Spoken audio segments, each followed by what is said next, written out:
Good morning, my lovely Group 2s. It is Monday the 1st of February, and this week we are looking at writing captions. Now, last week and the week before, we've been doing a lot of reading captions. Now, this week is going to be tricky. It's going to be hard.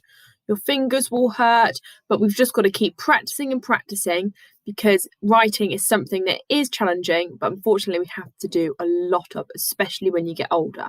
So this week we are looking at writing captions and writing sentences, okay?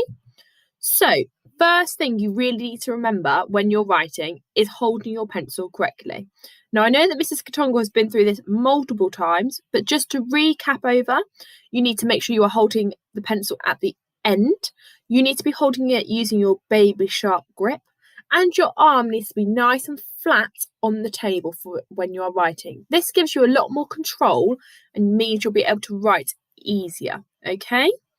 So, what is a caption and what is a sentence? So a caption is just a brief or short piece of text that goes underneath a picture, whereas a sentence is lots of different words that is complete in itself. It doesn't need anything else. You don't need a picture. It can just be a sentence on its own. Now, a sentence must include some of these things. Now, I think some of you know this. It must have a capital letter at the start. You must have finger spaces in between your words because that makes it nice and easy for us to read. It will also have either a full stop, a question mark, or an exclamation mark at the end. If it has those three things, then we know it is a sentence. And when you read it, it's really important that it makes sense on its own. So, the first job for you to do this morning is look at the words underneath. Then we've got a picture and it's a map and it's got a pin. Now, we need to put these words into the correct order to make this caption make sense.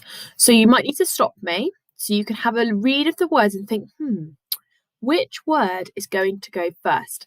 Now, I haven't given you any clues. I haven't even put a capital letter for the start of the caption or a full stop at the end.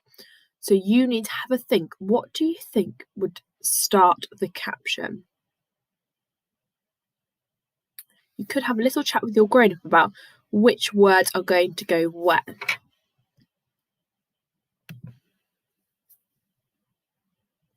Okay, this is what I would have written. I would write pin on the map because that's what I can see. I'm using my eyes. I can see that there is a pin on the map.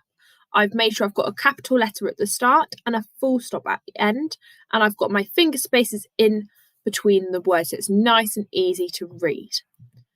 So, what your challenge today is on the next few slides, you've got different pictures, and I'd like you to write a caption to go with each picture.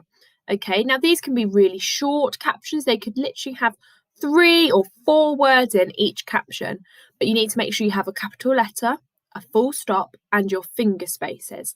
So for this caption, I would write pat a dog.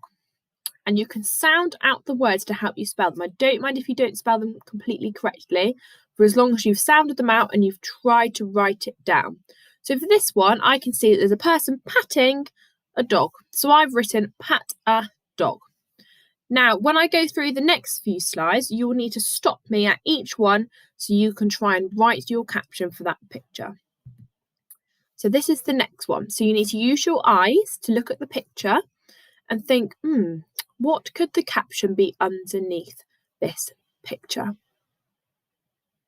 So now is the time to stop me. See if you can write your caption down for me, remembering your capital letters, your finger spaces, and your full stops. And this is the next one.